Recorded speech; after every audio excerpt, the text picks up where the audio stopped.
j'ai pas de questions. Je suis pas en Tiens un forme. cours, tiens un cours. Tov. Allez, Bessiata d'Ishmaïa avec l'aide d'Hachem. On commence une nouvelle année. Bezrat Hachem pour grandir encore et se rapprocher d'Hachem. Alors, vous savez que notre paracha qu'on a lu Shabbat, paracha, comment elle s'appelait? Non, Kitetse. Kitetse. Kitavo, c'est la semaine prochaine. Kitetse. De quoi on parle? Kitetse. De la guerre, là. Il a fait. Et qu'est-ce qu'on nous dit là-bas? Kitetse la minchama aloivecha. Donc lorsque tu pars en guerre contre tes ennemis. Ouais, beaucoup de mitzvot dans cette paracha-là. Plein de mitzvot. Mais les trois premiers passages, ils sont liés, ils s'enchaînent. Donc le premier passage, qui commence par Kitetse, c'est tout ça c'est la première montée, le Kohen, d'accord ou pas? C'est trois parties. Donc Kitetse la milchama aloivecha, on va lire, quand tu pars en guerre contre tes ennemis, Untano Hashem Elokecha biyadecha veshavita shivyo. Akadosh Baruch Hu livre ton ennemi entre tes mains, et donc tu vas faire des prisonniers, des captifs. C'est la loi de la guerre. Et là, qu'est-ce qui se passe? Veraïta bashivya. Et là, tu vas voir parmi les captifs, Eshet Yefat Toa, une femme très belle, belle d'aspect. Vechashaktava, tu vas la désirer. La Torah te dit, Velakarta lecha leisha. Épouse-la. C'est une Goya maintenant. C'est qu'on a le droit. Dehors, là, on a le droit. Donc là, apparemment, c'est un soldat, il part en guerre. C'était comme ça à l'époque, la guerre. Tu ramenais le butin et les prisonniers. Et là, le gars, il ramène tout ça. Et puis, dans tous les prisonniers, il envoie une, il flash sur elle. Elle est belle, il a envie de se marier avec elle. La Torah te dit, Vela karta lecha leisha. Mais attention, c'est pas si simple. Comment ça se passe? Va aveta el toch betecha. Tu la rentres, tu la fais venir dans ta maison. Vegilecha et rosha. Elle se rase la tête. Ve'asta et tziporneha. Elle laisse pousser ses ongles. La Torah rentre dans les détails quand même. Ve'hesira et simlat shivya me'aleha. Elle devait donc enlever d'elle le vêtement de prisonnière, parce qu'elle avait un vêtement des prisonniers, d'accord? Et donc elle devait avoir d'autres habits. Ve'yashva bevetecha. Tu l'installes dans ta maison. Uvarta et avia ve'et ima yerach yamim. Et elle pleurera son père et sa mère, puisqu'elle a été déracinée. Puisque ses parents, ils ont peut-être été tués, ils sont peut-être restés là-bas. Et tu as ramené une jeune femme, une jeune fille. Elle devra pleurer ses parents 1 mois. Ve'acharken tavo eleha uv'alta. Et ce n'est qu'après que tu pourras t'unir à elle et avoir une relation avec elle. Ve'haïta lecha leisha, et elle deviendra ta femme. Ah, mais qu'est-ce qui se passe si pendant ce mois où elle est chez toi, et que tu l'as rasée, elle s'est fait les ongles, elle pleure toute la journée. Ve'aya imlo chafatztava. Si au bout d'un mois tu dis, laisse tomber. Puis hala, c'est là. D'accord? Ve'shilachta le nafsha. Tu la laisses partir. Tu la libères. Umachor lo timkerena bakasef. Et tu n'as pas le droit de la vendre pour de l'argent. Lotit amerba. Et tu n'as pas le droit de la rendre non plus ton esclave. Tachat asher inita. Car tu l'as fait souffrir. Tu l'as fait souffrir dans le monde. Avec tout son traitement qu'il a fait. Premier passage. D'accord? Donc de quoi on parle? On parle d'un bonhomme qui revient de la guerre, qui a vu une femme parmi les prisonniers qui lui plaît. La Torah te dit, tu as le droit de l'épouser. Déjà, je pose une question. Ah putain, tu as le droit d'épouser une femme non juive. C'est quoi ça? Ça, on va la raser. Ça, on avait le droit. Non, avant ça. Avant tout le ta'alir. Ça, on avait le droit avant Matan Torah, tout ça. De ce même aujourd'hui, on a. Mais là, on est après Matan Torah, ça. C'est Moshe Rabbeinu qui parle juste avant de mourir, donc juste avant qu'on entre en Eretz Israël. Moshe Rabbeinu, il sait que quand on va rentrer en Eretz Israël, il va y avoir plein de guerres. Toutes les guerres, Milchamot, Akibush, les guerres de conquête qu'il va y avoir. Donc forcément, on va se battre contre tous les peuples qui sont déjà là. Émori, Knaani, Périzi. Il va y avoir des guerres, c'est tout le Sefer Yehoshua. Dans ces guerres, ça peut arriver qu'il y ait des prisonnières et qu'il y en ait une qui pèse à un soldat. Attends, il dit, la karta lecha leisha. Rashi nous dit déjà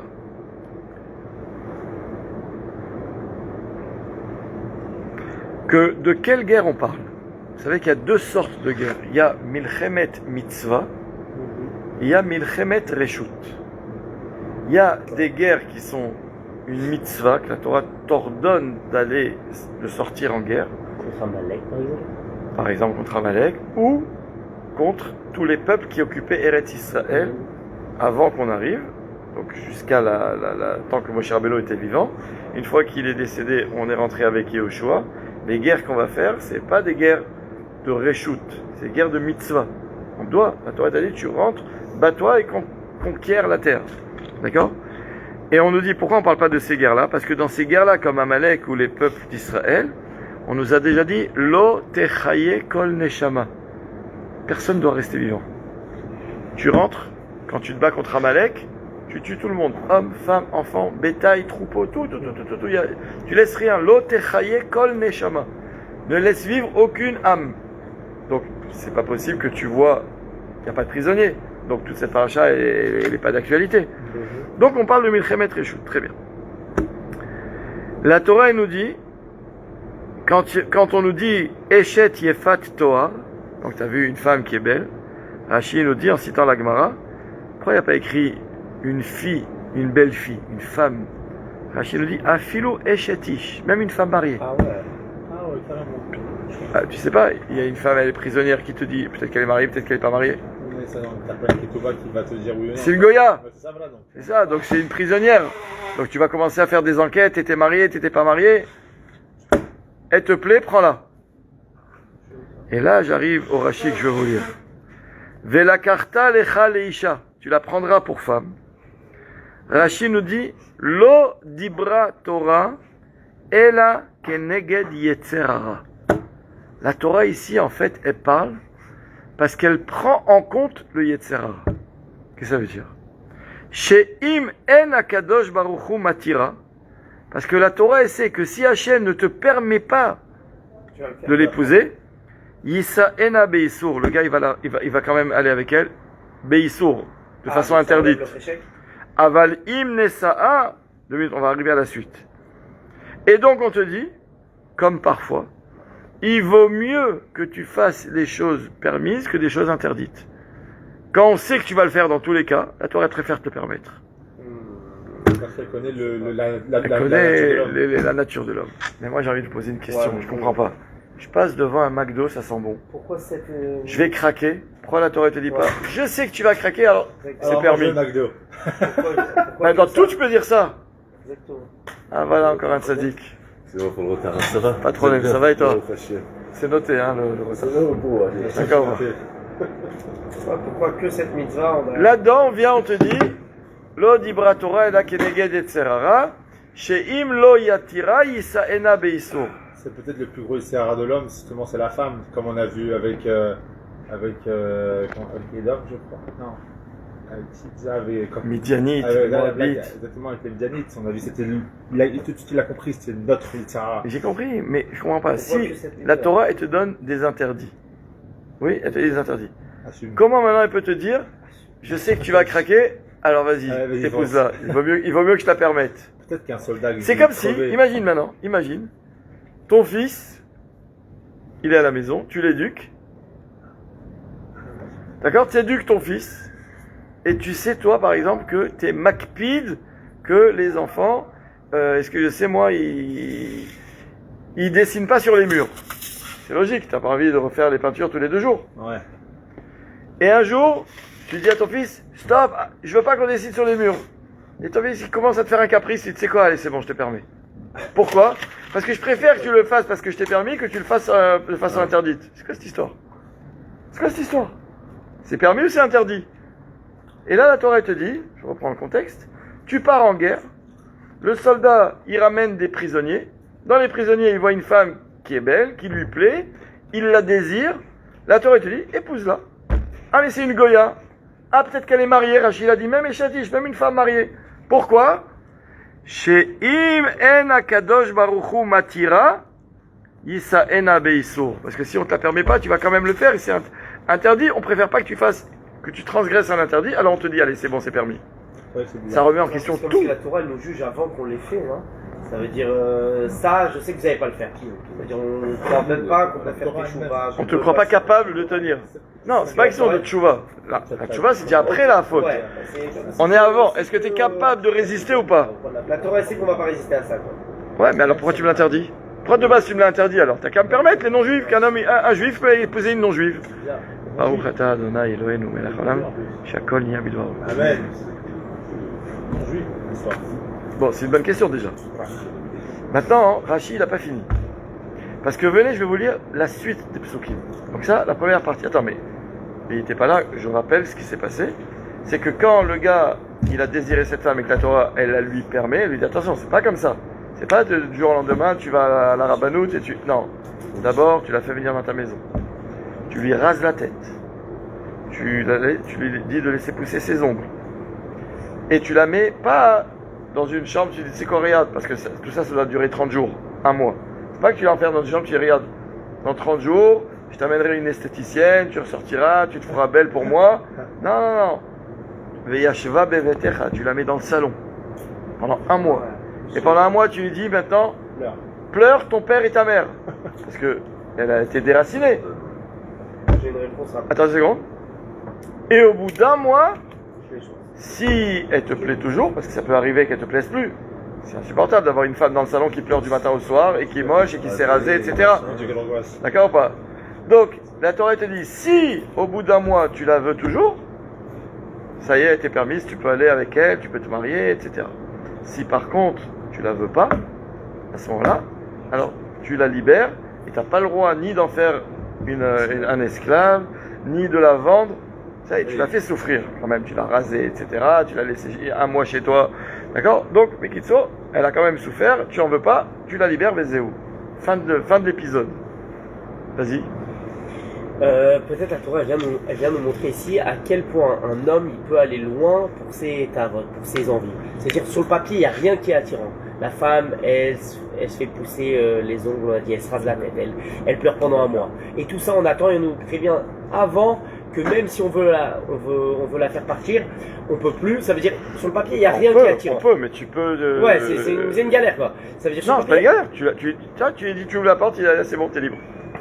Mais tu tout peux ça, pas on la doit attendre vendre. un mois. Et Ah ça veut ouais. dire sur le papier. Pendant un mois, c'est une galère. Ça veut dire c'est une galère tout ça pour peut-être pour montrer à l'homme à quel point parfois il peut aller loin pour ses tavotes, pour ses envies à cause de son Yetzerara, alors que ça veut dire il n'y a rien d'attirant. Ok, inachlam. J'accepte. Bien, on voit la suite. Ça, c'était la première partie. D'ailleurs, ce passage-là, il s'appelle, dans le langage de nos Chachamim, Parashat Yefat Toar. La paracha de la belle femme. Quand on dit la Yefat Toar pour quelqu'un qui étudie, c'est ça. C'est la belle femme qui a été repérée parmi les prisonnières, que le gars il a envie d'elle, et donc avec tout ce qu'on vient de dire. Très bien. Maintenant la Torah continue. Donc on sort de l'histoire, on est dans autre chose. Ki tiyena leish shete nashim. Lorsqu'un homme a deux femmes. Arrête, d'après la Torah, on a le droit d'avoir plusieurs femmes. Lorsqu'un homme donc est marié à deux femmes. Mais on nous dit ha'achat ahuva ve'ha'achat senua. Il a une femme, il a deux femmes. Mais il en a une pour qu'il aime et une qui déteste. Ça peut arriver. Le gars, d'accord? Non, il n'y a pas écrit pourquoi. Le gars, Tachles, il y en a une avec qui vraiment il est amoureux d'elle, tout se passe bien. Et il en a une autre que ça se passe mal. Il y a des couples, il y a des problèmes de shalom bayit, et puis des fois ils vont finir par divorcer. Entre-temps, c'est noix. Là, il en a deux. Mais il en a une dont il est fou, et l'autre qui le rend fou. D'accord ou pas? Donc, ha'achat ahuva ve'achat senua. Attention, l'histoire n'est pas finie. Ve'yaledu lovanim ha'ahuva ve'asenua. Et les deux femmes lui ont donné des enfants. Mais on nous dit ve'aya aben abechor lasnia. Le bechor est né de celle qu'il déteste. Azma baya. Attends, on nous dit ve'aya. Beyom anchilo et banav et asher yelo. Quand arrive l'âge où il commence à penser à son héritage et donc il veut laisser un testament en écrivant ce qu'il veut donner à ses enfants. Donc le gars, il a un problème. Il a plusieurs enfants. L'aîné, d'après la Torah, lui revient une double part. Le problème, c'est que l'aîné, il est chez celle qu'il n'aime pas. Donc il aimerait dire, allez, je base l'histoire de la double part, je donne l'aîné. La Torah te dit, Lo yuchal Levaker et ben ha'ahuva al pene ben hasenua a Bechor. Levaker avec un kaf, c'est-à-dire il ne peut pas rendre Bechor, le fils de la femme qu'il aime, d'accord ou pas, à la place du fils de celle qu'il n'aime pas. En deux mots, il ne peut pas maintenant choisir de dire celui-là, celle-là, je l'aime pas, donc son fils, hop, je le renie ou je le truc, et je vais donner par contre un fils de ma femme chérie, etc. Non. Pourquoi? Qui est à Bechor ben Hasenua Yakir? Parce qu'il est obligé de reconnaître son fils aîné, même s'il est le fils de celle qu'il n'aime pas, la tête l'opish naïm et lui donner une double part, Bechol asher imatzelo, de tout ce qu'il possède. Pourquoi? Ki hu reshit ono lo mishpat abechora. Car c'est lui, l'enfant en question, qui est le premier de sa force, c'est-à-dire c'est le premier enfant à qui il a donné la vie, et c'est à lui que revient les règles du droit d'aînesse. Tu discutes pas. Donc, il y avait la paracha de la Yefat Torah, et là il y a la paracha de la Senua et de la Aouva. Maintenant il y a une troisième paracha. Tout ça c'est dans le Rishon. Ça c'est que le Rishon. C'est d'accord dans le Kohen qu'on lit Shabbat. En fait là il y a le Kohen Lévi Israël de Shabbat après-midi ou de lundi jeudi. Erev Tov, comment ça va? Idgaganu, tout va bien? C'est long. Eh ouais. Troisième passage. Fils rebelle, non? Ki yihye leish ben sorer ou moré. Lorsqu'un homme a un fils, en français on l'appelle le fils rebelle.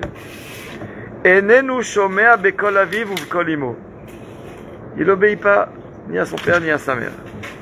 Veiseru oto. Et bien qu'il le corrige, les parents, velo ishma alehem. Ça aide pas. Ils ont donné les tréha qu'il faut, ils ont fait tout ce qu'il faut. Le gosse, il est indomptable. Même après Rabbi, ça marche pas. Ça marche. Vetav suvo aviv veimo. Ses parents devaient donc le saisir, l'attraper. Vehotziu oto el zikne iro ve'el shar mekomo. Et ils devaient l'amener, le conduire, le garçon en question, l'enfant en question, chez les anciens de la ville, chez les chachamim de la ville. Ve'amru el zikne iro, il devait montrer le fils comme ça aux zkenim, imagine les chachamim du beddin, et leur dire benenouze sorer ou more, enenu shomea bekolenu. Ce fils-là, vous voyez, c'est un vrai fils rebelle, il nous écoute pas. Zolel ve'sové, ça veut dire zolel ve'sové. C'est des termes très très rares. Du mot zol? Non. Rashi nous dit Zolel vesové, pas Rashi, le Targum. Zalel besar vesave chamar. Il mange beaucoup de viande et il boit beaucoup d'alcool.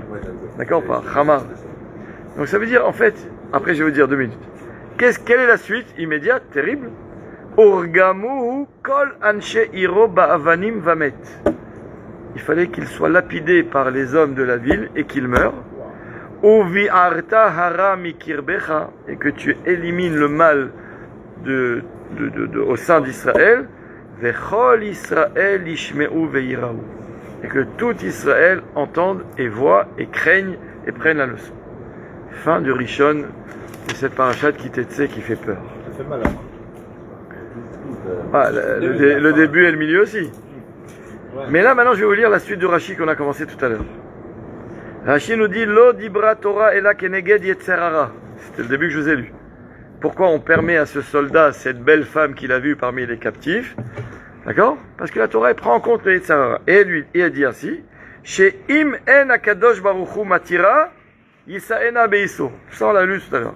Parce que la Torah sait que si Hachem ne lui permet pas cette femme, il va l'épouser quand même, beiso, de façon interdite. La Torah ne veut pas ça, donc on te la permet. Écoutez bien maintenant la suite de Rashi que je ne vous ai pas lu. Aval im nesa'a. Il a fait tout ce qu'il faut et il a fini par l'épouser. Maïe. Aval im nesa'a, Rashi nous dit Sofo liot son'a. Il finira par la détester, c'est la suite de la paracha. Et donc le gars il se retrouve avec celle qu'il aime, c'est sa femme d'origine, celle qu'il aime.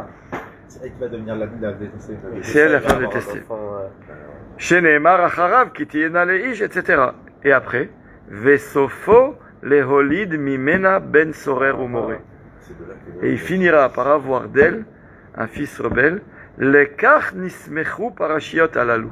C'est pour ça que ces trois passages, ils sont l'un à la suite de l'autre. Ah, c'est fort. Ah oui. Ok? Je pas vu venir ça. C'est vraiment le meilleur réalisateur du monde, la Torah. Attends. Franchement. D'accord ou pas?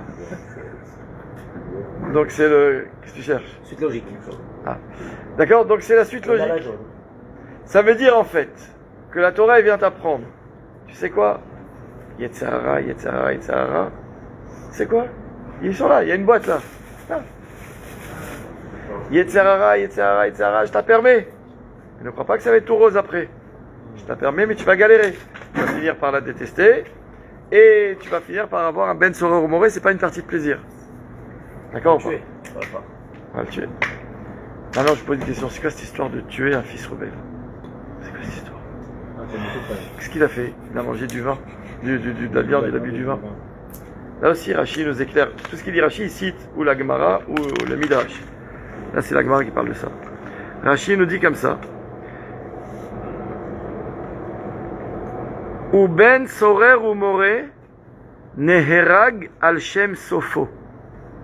Le ben sorer ou moré, le fils rebelle, on le tue pas pour une faute qu'il a faite. On le tue pour une faute qu'on sait qu'il va finir par faire. Higia Torah les sof dato. La Torah, la puissance, c'est qu'elle est capable d'aller jusqu'au bout de la psychologie humaine et elle sait si il a mangé le vin dans les quantités et à l'âge qu'on a dit, il y a des tenaïm, hein, et bu, etc. On sait que ça va être quoi la suite? Sauf chez Mechale Mamon Aviv. Il va finir par ruiner son père. Umevakesh limudo ve'enomotse. Et il va demander que son père vienne subvenir à toutes ses envies. Et son père, il finira par plus avoir. Tu fais des bêtises, tu achètes de la drogue, tu vas acheter un adavarsof. Et donc, qu'est-ce qu'il va faire le fils? Puisqu'il voit qu'il n'y a plus rien à tirer de son père. Ve'omed beparashat drachim. Il va aller sur les grands chemins et les carrefours. Umelastem abriot. Ça va devenir un brigand, un bandit des chemins. Amra Torah, la Torah elle a dit Yamut Zakai ve'al Yamut Chayav. Il vaut mieux qu'il meure avant de faire des bêtises et qu'il ne meure pas quand il est déjà un voyou. On ne croit pas au libre arbitre, ça veut dire dans ces passages. Ça veut dire qu'il l'a pas encore fait, comme le premier passage, on l'a pas encore fait que. Pour l'instant, je vous ai lu ce qui est écrit. Évidemment, il y a plein de chélotes là-dessus. C'est quoi cette histoire? Tu sais qu'un gars il est sur une mauvaise pente, quoi, il peut pas faire tchouva. Il peut pas faire tchouva. Le Ben Sorer Moré, il peut pas faire tchouva. Est-ce qu'il y a eu des Ben Sorer Moré dans l'histoire? Oui. La Gemara elle nous dit Ben Sorer Moré lo haya velo nivra. Il n'y en a jamais eu. Alors pourquoi il y a une paracha puisque elle dit c'est juste pour donner une récompense à celui qui étudie un passage de la Torah entièrement de façon désintéressée, puisque ça arrivera jamais, tu le sais que ça arrivera jamais. Quand tu étudies le Chot Shabbat, toutes les semaines tu as un Shabbat, donc tu étudies parce que tu as un intérêt, tu veux savoir, est-ce que tu as le droit de mélanger ta salade, est-ce que tu as le droit... Mais quand tu étudies un passage, ça va jamais arriver. C'est vraiment les Shem Shamaim. Voilà pourquoi. Des roches, vekabel sachar. Étudie juste pour le sachar, qu'Hachem il te donnera à 120 ans. Rien d'autre. Alors c'est même pour ça qu'il a autorisé, du coup, de là on découle, parce qu'on pourrait se poser la question pourquoi les mariages ont été autorisés, vu que ce qui en découle n'est pas bon et que personne va aller se marier. Parce que justement, pour pouvoir étudier les Shem Shamaim. Mais c'est surtout parce que on connaît la nature de l'homme et qu'on sait qu'il va faire la bêtise. Donc en fait déjà ici... Non, là c'est le pas du fils, la femme c'est possible qu'il y ait une femme. Oui, ah non, parce que tout à l'heure on a lu Rashi qui dit... Dès la première femme. Pour la première femme, la prisonnière en question, elle est assoura, c'est une Goya. Rachid a dit même une échétiche, même une femme mariée. Ah putain, tu permets une femme mariée Goya à un bonhomme sous prétexte qu'elle est prisonnière. Qu'est-ce qu'il a dit Rachid en citant la Gemara? On sait que de toute façon tu vas craquer, tu vas l'épouser. Alors on préfère te la permettre. Ne fais pas par interdit. Alors aussi on pourrait... Ça c'est possible. Quoi c'est possible? Non, c'est pas possible, en guerre de tomber dessus. C'est possible, mais c'est jamais arrivé. Non mais attends, on est après la guerre. On est après la guerre. On a gagné la guerre. D'ailleurs, s'il y a des prisonniers et un butin, c'est parce qu'on a gagné la guerre. Sinon, c'est nous les prisonniers. On a gagné la guerre. On revient victorieux. Merci, bon Dieu, on a gagné. Et là, le gars, il dit allez, au fond de la cale du bateau, il a ramené des centaines de prisonniers, il les fait sortir pour les mettre en prison, ou pour en faire je sais pas quoi, pour les vendre en esclaves. Et là, d'un coup, dans le défilé de toutes les prisonnières, il y en a une, le gars, il flash. Qu'est-ce qu'elle te dit la Torah? Le gars, il va pas tenir. Il va pas être capable de résister. Alors viens, on lui permet. J'ai donné un exemple tout à l'heure. Ton fils, il aime dessiner sur les murs à la maison. Tu lui dis non. Et... Un jour, ta femme, elle vient, tu sais quoi? Tu sais qu'il aime, tu sais qu'il va craquer. Alors permets-lui. Tu dis, mais t'es tombé sur la tête, tu vas dire à ta femme. Nachon, c'est quoi cette histoire? C'est interdit, Nekuda. Et s'il transgresse, il prend une treha. C'est comme ça qu'on tient. Là, la Torah, Mishumma, il te dit, Yisa'ena Beiso, alors il vaut mieux les attira. Il vaut mieux la permettre. Il y a beaucoup quoi dire ici. Alors je vais vous lire ce qu'il dit le Harizal. Alors déjà, peut-être qu'on va répondre déjà aux questions avant de rentrer dans le niveau du Harizal. Les Chachamim, déjà, ils nous disent la chose suivante. Il n'y a aucune autre mitzvah, ou j'ai envie de dire plutôt, aucun autre issour, où la Torah elle vient et te dit, je sais que tu vas craquer, alors je te permets. Ah, c'est le seul? Jamais on va te dire, ouais, je sais que tu vas craquer pour le McDo, alors c'est permis. Je sais, sinon tu pourrais dire dans tout, tu pourrais dire, je sais que tu vas craquer, alors c'est permis. Alors c'est quoi l'interdit? Par contre, que là, Chachamim, ils nous disent pourquoi. Parce que la Torah, elle sait que un soldat qui rentre de guerre, il est faible, pas que de fatigue, il est faible même nafshit. Mentalement, il est faible, il n'est pas capable de lutter. Et la Torah, elle prend ça en compte. Maintenant, évidemment, on t'avertit, tu vas vers des galères. Parce que cette femme ne croit pas que ça va être l'amour fou pendant toutes les années de vie. Tu vas finir par Isaena, et Bassof, tu vas Senoua, et Bassof, Betzorer ou Moré. Donc ça va pas être de tout repos. Mais te dire non maintenant, c'est pas te faire du bien. Parce que tu n'es pas capable de résister. Vous savez combien de soldats sont venus depuis le 7 octobre? Combien il y en a, Lohaleno, qui sont suicidés? Combien de post-traumatiques? Combien? Uri nous dit tout le temps, parce que lui, il reçoit tout le temps, il nous dit tout le temps qu'il donne un nombre de cachets en ce moment, depuis le 7 octobre, c'est énorme. Mais tout le monde dit que c'est une bombe à retardement.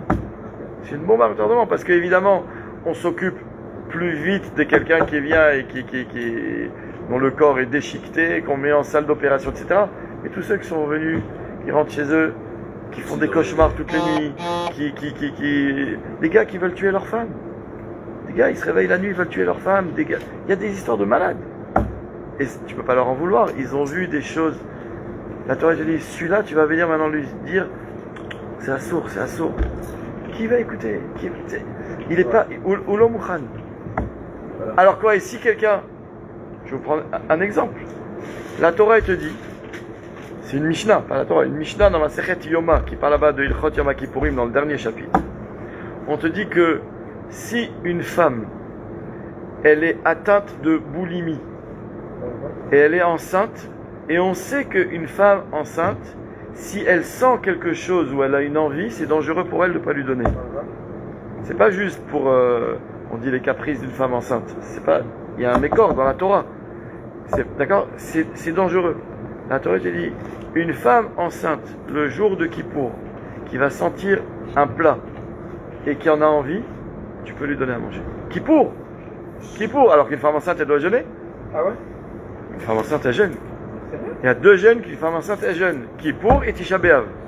D'accord ou pas? Sauf si, encore une fois, sauf si un médecin l'interdit, il y a des clés. Mais de base, tout le monde jeûne.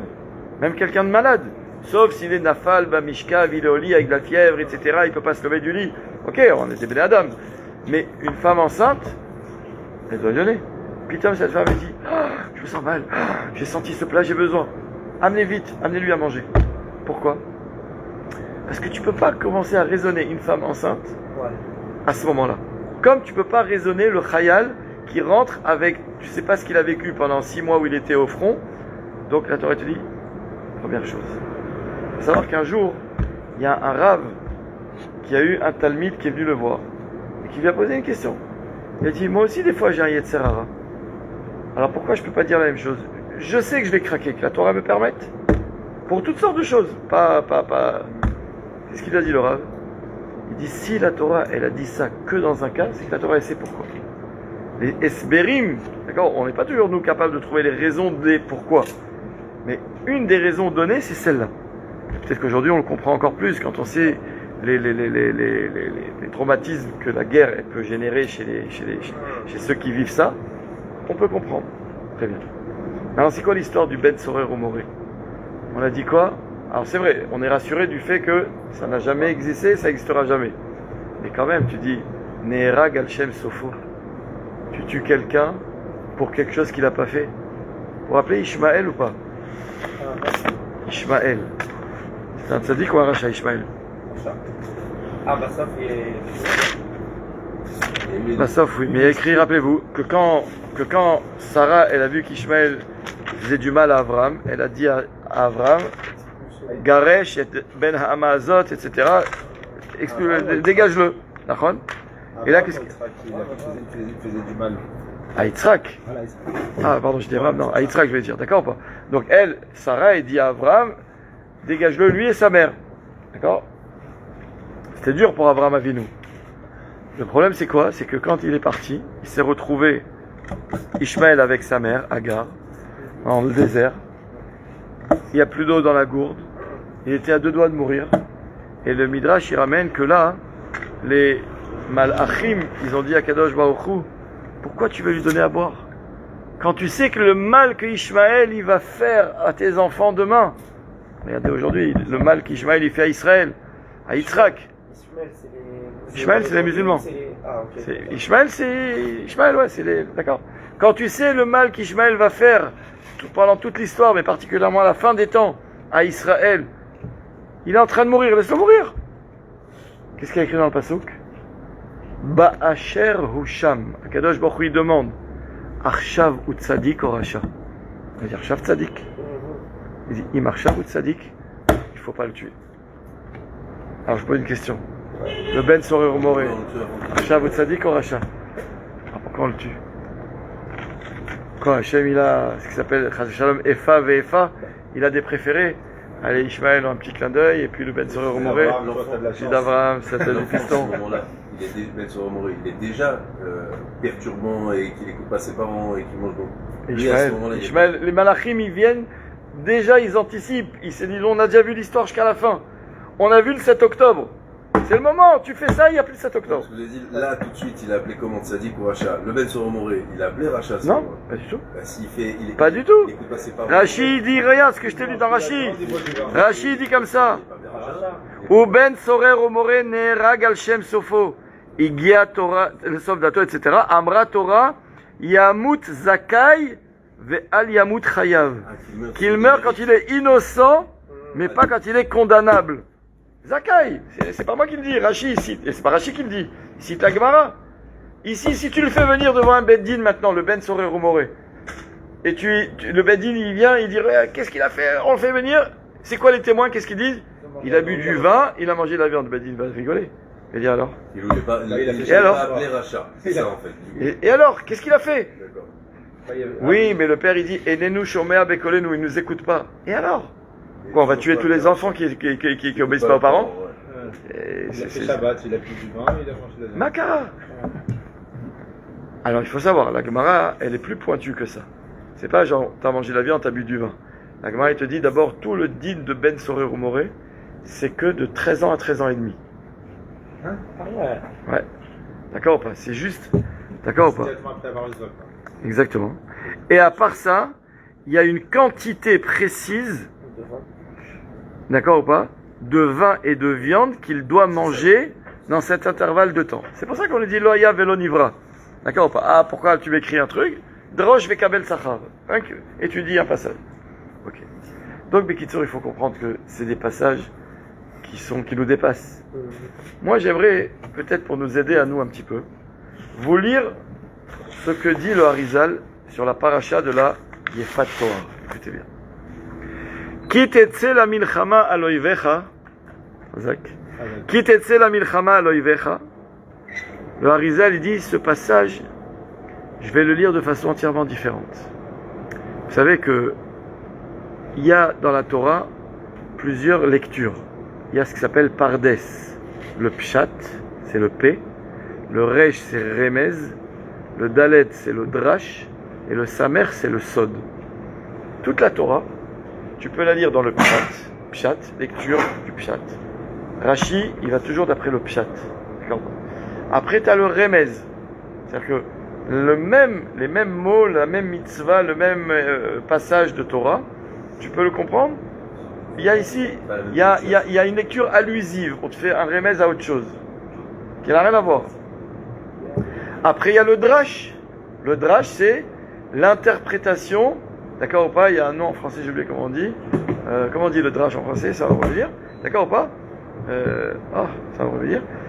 Du drash, d'accord, qui vient te donner une autre lecture du texte. Et évidemment, il y a le sod. Le sod, c'est le Zohar, la Kabbalah, le Harizal, par exemple, etc. D'accord ou pas? Je vous donne un exemple.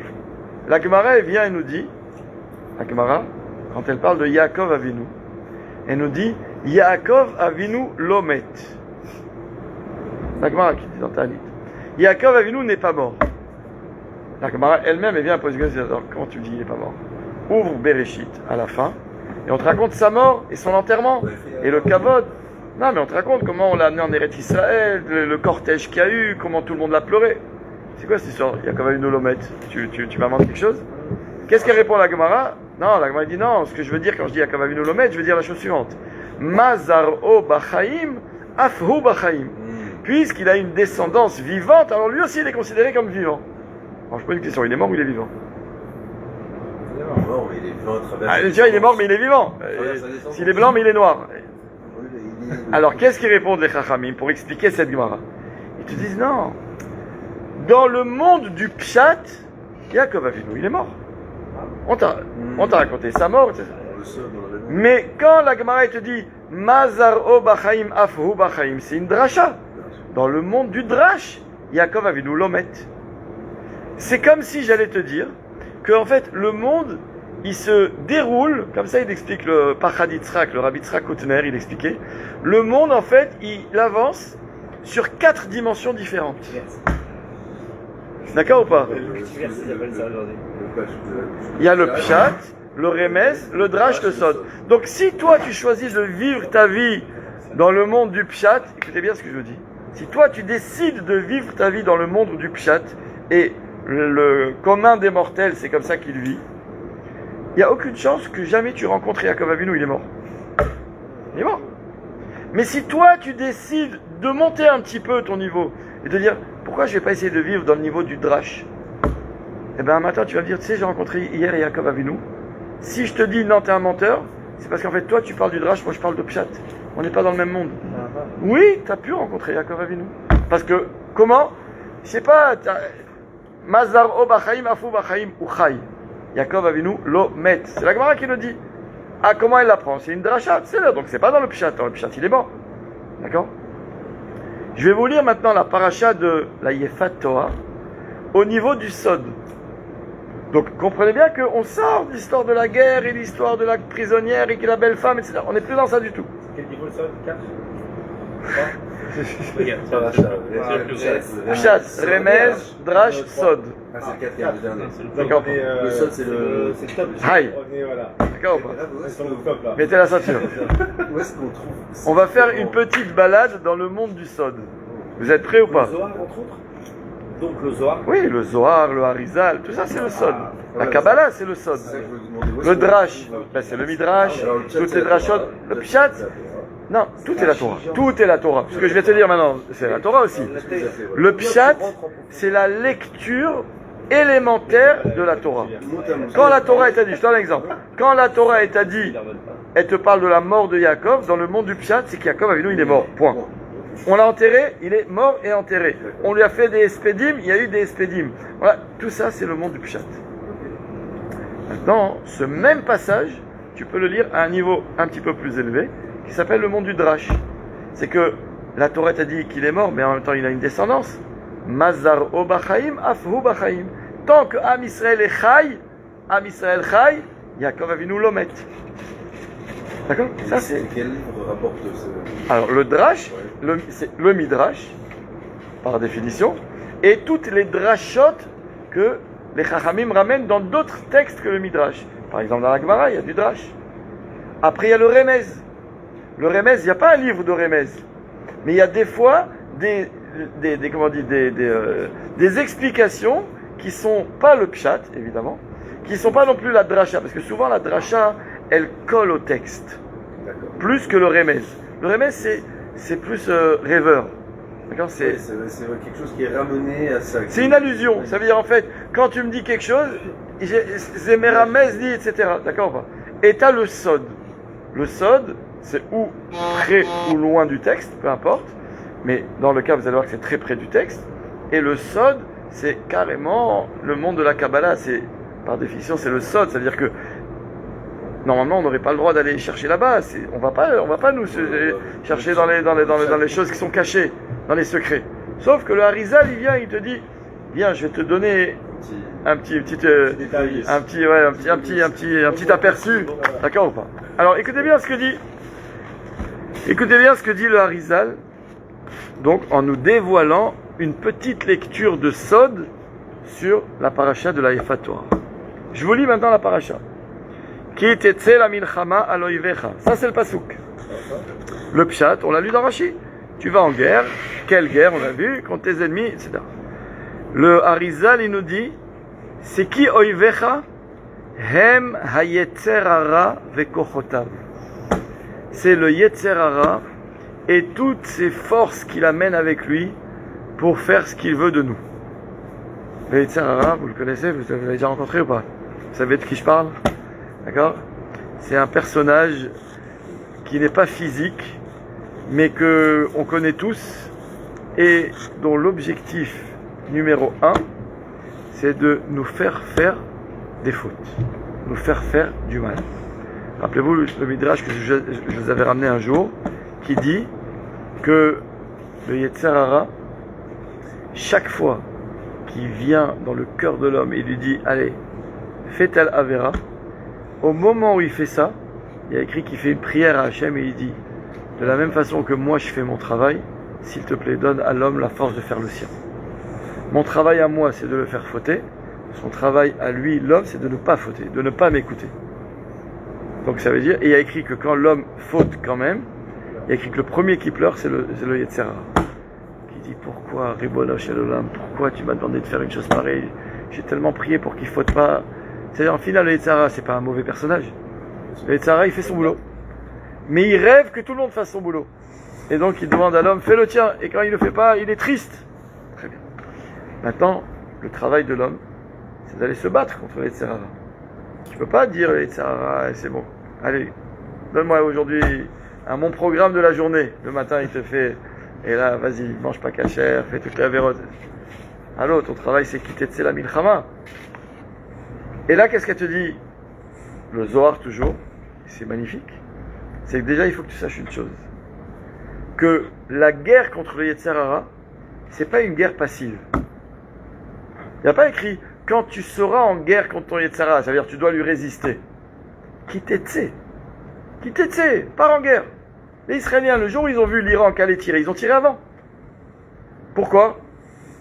Tu ouvres la guerre contre tes ennemis, laisse-les, si peut-être ils ne vont pas t'attaquer. Il y a écrit, Ahaba leorgecha, hashkem lehorgo. Quand tu vois quelqu'un qui vient, qui te menace, qui va te tuer, tue-le avant. Tue-le avant qu'il te menace. Ça veut dire, tu sais qu'il va vouloir te tuer. Tu sais qu'il veut ton mal. Lève-toi et tue-le avant. Tue-le en premier. Tu sais que l'Iran, il va te tirer dessus, tu sais pas les dégâts qu'il peut faire. Vas-y, la nuit avant, tac, tu envoies des avions et tu fais tout ce que tu veux. Tout ce que tu peux. D'accord? Donc là, premier message, par rapport à ta relation avec le Yetzer Hara, ne crois pas que tu dois attendre que le Yetzer Hara y vienne, et là tu essayes de négocier, tu dis, tu sais quoi, allez, tu sais quoi, je prends le McDonald's, mais je prends pas la viande, je prends le poisson. Jamais on négocie avec les Yetzer Hara, c'est perdu d'avance. Il y a des gens avec qui on négocie avec nos ennemis, on négocie pas, c'est perdu. Il faut le dire à Trump ça, d'accord ou pas? On négocie pas, c'est de la perte de temps. Donc qu'est-ce qu'on fait? Quand tu sais que c'est un ennemi qui te met en vrai danger, tu pars en guerre. Mais ce qui est magnifique, c'est que la Torah te dit une chose. Qui tu sais, quand, sauf, t'as compris qu'il fallait aller te battre, la Torah te promet. Untano Hashem Elokecha biyadecha. Quand tu pars en guerre contre le Yetzer Hara, tu gagnes. Si tu gagnes pas, c'est que tu n'es pas allé te battre. C'est que t'es resté assis, tu l'attendais, et puis là, t'as craqué sur le portable, tu fais n'importe quoi, tu perds ton temps, Non. Va en guerre, et tu gagnes. La Mishnah nous dit, Le'olam yargiz adam yetzer atov al yetzer hara. Mishnah. Ça veut dire qu'en fait, l'homme, il ne doit pas se dire, bon, le yetzer atov, c'est mon copain, le yetzer hara, c'est mon ennemi. Mon copain, je l'écoute. Allez, vas-y, qu'est-ce que tu penses aujourd'hui? Allez, lève-toi au slichot. Ok, je vais essayer de me lever. Et le yetzer hara, là, de l'autre côté, il te dit, arrête, laisse tomber. Regarde comme il est bon ton coussin. Te lève pas. Maosim. Qu'est-ce qu'on fait? Regarde, c'est déjà tard, déjà. Qu'est-ce qu'on fait? Les deux, ils ont des arguments de poids. D'accord ou pas? Azma aussi. La Torah te dit Le'olam yargiz adam yetzer atov al yetzer hara. En fait, il faut que ta relation avec ton yetzer atov, c'est de l'exciter contre le yetzer hara. T'as compris? C'est-à-dire, si toi t'es passif, tu te laisses aller à celui qui parle le plus fort. Au foot, tu dis moi je suis avec celui qui a la balle. C'est pas comme ça que ça marche. Choisis ton camp. Nachon ou pas? C'est où tu es dans l'équipe A ou dans l'équipe B? Ça marche pas sinon. Donc maintenant, moi, si dans ma vie je veux écouter le Yetzer Hatov, ne crois pas que tu peux être assis et tu vas voir, tu délibères en temps réel. Est-ce que j'écoute lui ou j'écoute l'autre? Non. Si tu veux pouvoir écouter le Yetzer Hatov, tu as choisi ton camp, il faut que, en permanence, le Yetzer Hatov, tu l'excites contre le Yetzer Hara. Ça veut dire, tu fais en sorte que le Yetzer Hatov, il te donne les forces de te battre contre le Yetzer Hara. C'est le seul qui peut te les donner. C'est le Yetzer Hatov. Ça veut dire, fais en sorte que, tellement le Yetzer Hatov, il te donne envie d'aller au Slichot, que le Yetzer Hara, il peut venir avec les plus beaux arguments du monde. T'es fatigué, le coussin il est bon, t'as une journée fatigante aujourd'hui, tu t'es couché tard, t'étais à un mariage, il y a des slichot, tu les feras ce soir. Lo chaserlo, des arguments. Mais tellement le Yetzer Hatov, t'as réussi toi à lui donner des arguments pour étouffer le Yetzer Hara, que du coup, t'arrives même pas à l'écouter le Yetzer Hara. T'arrives même pas à l'écouter. Le'olam yargiz adam Yetzer Hatov al Yetzer Hara. C'est écrit, c'est comme ça que ça marche comme ça. Donc maintenant, la Torah te dit, si tu as choisi ton camp, si bien que tu vas en guerre contre le Yetzer Hara, qui était Tsela Milchama, l'issue du combat elle est connue d'avance. Untano Hashem Elokecha biyadecha. Ça y est, tu as gagné. Mais le problème il est où? Allez, parce que c'est pas fini. On a bien 3 passes, donc il va falloir tout passer. Et Bédiouk, qu'est-ce qui s'est passé? Tu es parti en guerre contre ton Yetzer Hara. Et Hachem, il t'a aidé, t'as gagné. La Torah t'a dit Veshavita Shivio. Il y a des prisonniers. Rachid, le Harizal nous dit Shetatzliach leidgaber alav. Tu réussis donc à vaincre ton Yetzer Hara. Et là, Veshavita Shivio, il y a écrit Veraita Bashivia Eshet Yefat Toar. Et tu vois dans les prisonniers une belle femme qui te plaît. C'est qui cette femme? Dans le sol. Dans le sol, évidemment. C'est qui cette femme? Écoutez bien ce qu'écrit le Harizal. Hi Haneshama Animtset Bashevi Betoch Aguf. C'est la Neshama qui est prisonnière du corps. La Neshama dans le corps, c'est comme quelqu'un en prison. Okay. Elle n'est pas bien la Neshama dans le corps. Le corps, notre Neshama dans notre corps, elle est miskena. Donc toi maintenant, tu as fait un mouvement de teshuva. Elul, tu es là, tu te dis je vais au slichot. C'est bien. Et donc tu l'excites le Yetzer Hatov, tu dis allez viens, aide-moi, je t'en prie, aide-moi, il faut pas que je l'écoute, etc. Tu mets 10 réveils et t'en mets un plus loin, et tu donnes rendez-vous à tes copains, tu fixes des rendez-vous à 8h du matin, comme ça t'es obligé d'avoir déjà tout fait. Tu as tout fait pour y arriver. Et là, miracle, le matin à 5h30, tu te réveilles, avant le réveil, tu te lèves, tu te douches, t'es frais, tu vas au slichot, tu cries de toutes tes forces. Alléluia! C'est bon, le combat est gagné. Oui, mais c'est quoi la suite? C'est que du coup, la Torah, elle te dit, sache que quand tu gagnes un premier combat dans ton Mahalach de Teshuvah sur le Yetzer Hara, Akadosh Baruch Hu, il te donne envie de continuer. C'est magnifique. Ça veut dire mitzvah goreret mitzvah. Et donc, qu'est-ce qui se passe à ce moment-là? Pour te donner envie de continuer, qu'est-ce qu'il fait Akadosh Baruch Hu? Il te dit, regarde le kiff que c'était de se lever au slichot. Tu te sens pas bien? Ça, c'est des pensées qui sont en toi. Alors pourquoi tu ferais pas aussi demain matin? Alors pourquoi du coup, si tu vois comment t'as amour ou kitov Hashem, c'est un kiff de faire les mitzvot, alors pourquoi tu te dis pas, eh ben peut-être que je vais essayer tous les jours d'aller étudier 1 heure? C'est un kiff. Tout le temps, t'étais BDA que c'est une galère, j'ai le travail, j'ai des rendez-vous, je suis fatigué, j'ai pas la tête, mais putain, t'as réussi un combat, et ce combat il te fait découvrir qu'en final, faire le bien, c'est un kiff. Et là, qu'est-ce qui se passe? Tu te dis, mais j'aimerais en faire plus. Et là, tu fais ton introspection. Et tu te dis, mais je sais le problème. C'est que celle qui veut que je fasse du bien, c'est ma neshama. Mais elle en est où, ma neshama? Elle est en prison. Elle est enfermée dans mon corps. Et mon corps, il la tire vers le bas. Mon corps, il est là. Il kiffe d'aller à Eilat pour les vacances. Il kiffe d'aller à Chypre. Il kiffe d'aller kiffer. C'est ça, le corps, il veut kiffer.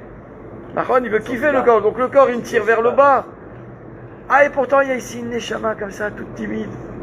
Et là, qu'est-ce qui se passe? La Torah te dit, Veraïta bashivia eshet yefat toar. D'un coup, tu regardes en toi et tu vois cette neshama. Qu'est-ce qu'elle est belle! Qu'est-ce qu'elle est belle, la neshama! Mais malheureuse, elle est en prison dans ton corps. Vechashaktaba, t'as envie d'elle. T'as envie, Hachem, aide-moi à me rapprocher d'elle. Aide-moi à faire ce qu'elle me dit et pas mon Yetzer Hara. La Torah te dit, Vela karta lecha leisha. Vas-y, carte blanche, tout est permis. Tout est permis. Mais attention, c'est pas si simple. Pourquoi c'est pas si simple? Parce que d'abord, Vegilecha et Rosha. Il faut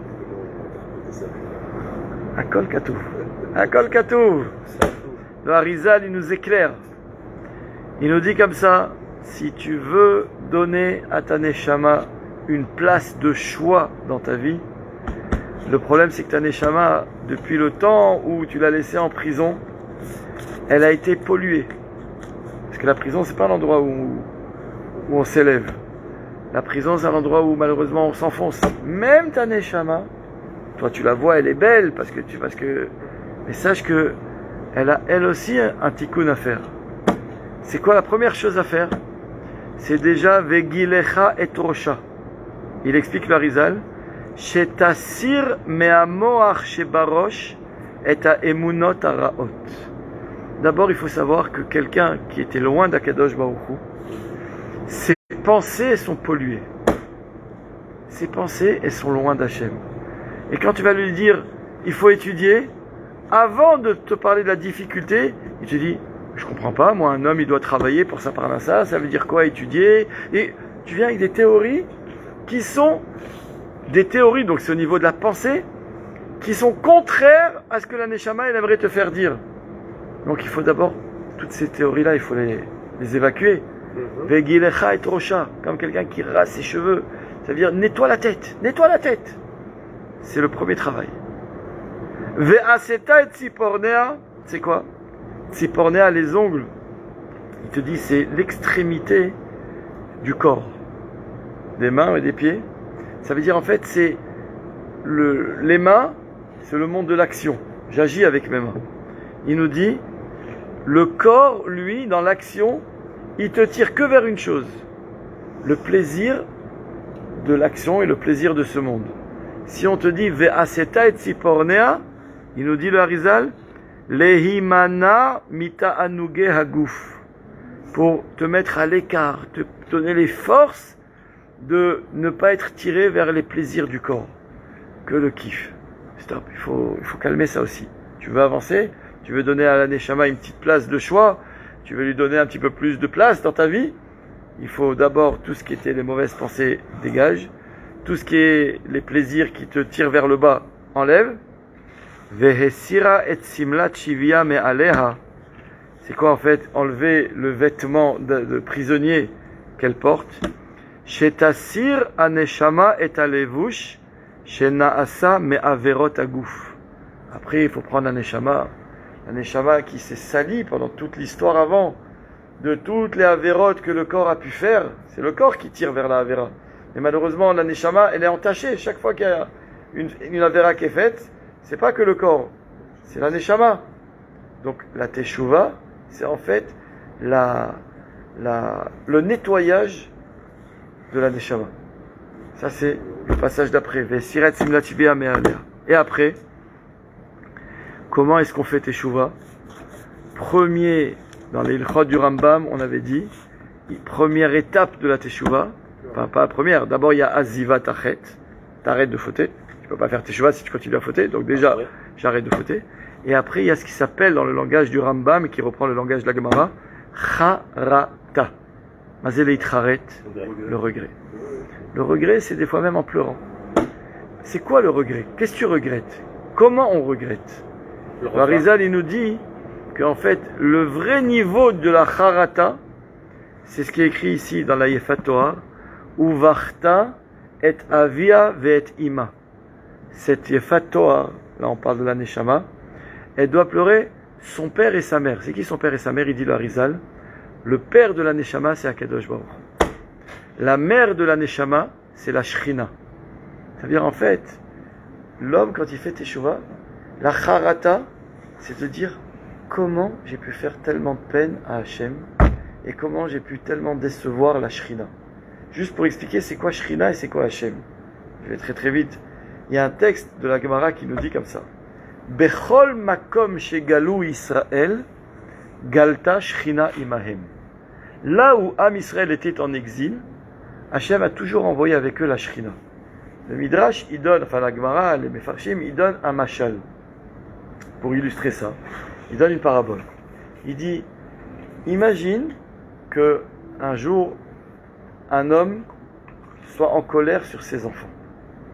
Chas de Shalom, parce que ses enfants se sont mal comportés à son égard. L'homme, il est tellement en colère qu'il dit à ses enfants, quittez la maison, je ne veux plus vous voir. Il parle de quelque chose qui l'a vraiment énervé, vraiment déçu. Et donc, l'homme qui est un homme sage, ne parle pas d'un fou qui est impulsif, un homme qui est sage, qui se dit, mes enfants, pour qu'ils comprennent la gravité et qu'un jour peut-être ils reviennent et ils changent, j'ai pas le choix, je dois les dégager. Donc, il rentre un soir chez lui, il les crie, il leur exprime bien sa colère et sa déception, il leur dit à partir de maintenant, je ne veux plus vous voir. Dehors. Et là, putain, les enfants, ils disent, ah, mais comment, on discute, partez. Maintenant, ce père, c'est un père qui est intelligent, c'est pas un fou. Il veut pas que ses enfants ils finissent des brigands, comme on a vu dans le Ben Soror Moré. Qu'est-ce qu'il fait, cet homme? Il va voir sa femme et il dit, je t'en supplie. Moi, je les ai mis dehors. Toi, t'es leur mère, garde toujours un contact avec eux. Là où ils sont, va avec eux. Suis-les. Quand ils ont une galère, sauve-les. Le Midrash, il dit que Akadosh Baruch Hu, c'est comme le père, la Shrina, c'est comme la mère, la providence. C'est-à-dire qu'en fait, Akadosh Baruch Hu, on a fauté, on s'est mal comporté. Hachem, comme un père qui veut notre bien, il veut le bien de ses enfants. Il a cassé le Beth Amikdash, il nous a renvoyés de nos terres. Mais il faut savoir une chose, jamais Hachem nous a abandonnés, jamais. Jamais, au grand jamais, Hachem s'est désintéressé de nous. Au contraire, il a envoyé ce qu'il y a le plus cher pour lui. C'est la Shrina Kedosha, toute la Kedusha, toute la Shrina. Et il a dit à la Shrina, là où mes enfants seront en exil, je veux que tu sois là.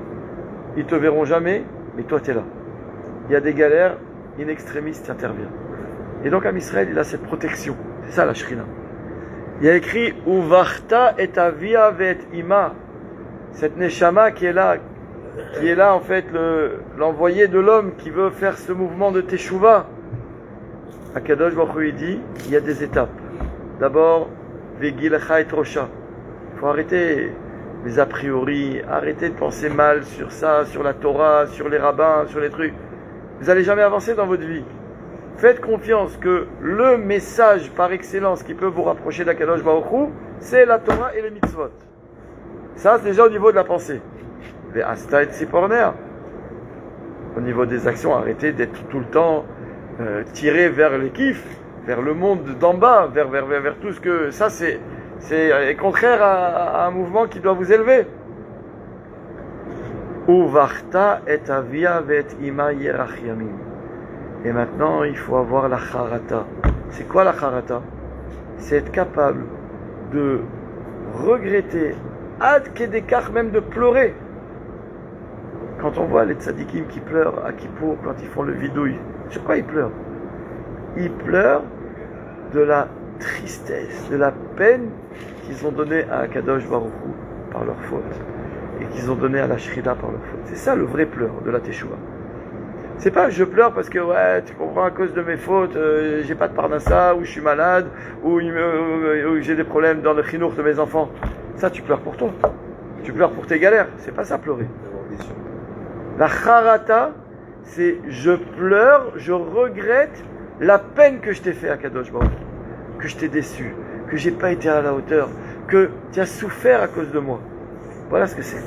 Et que la Shrina, elle a souffert à cause de moi. Comme tout à l'heure, je vous ai dit, le Yetzer Hara, il a pleuré. Je pleure d'avoir fait pleurer le Yetzer Hara. Parce que le Yetzer Hara, il a pleuré pourquoi? Parce que moi, j'ai pas été à la hauteur. Mais je regrette d'en être arrivé là. Combien de temps? Combien de temps? Un mois. Écoutez bien les derniers mots du Harizal. Uvarta et avia ze akadosh baruch hu.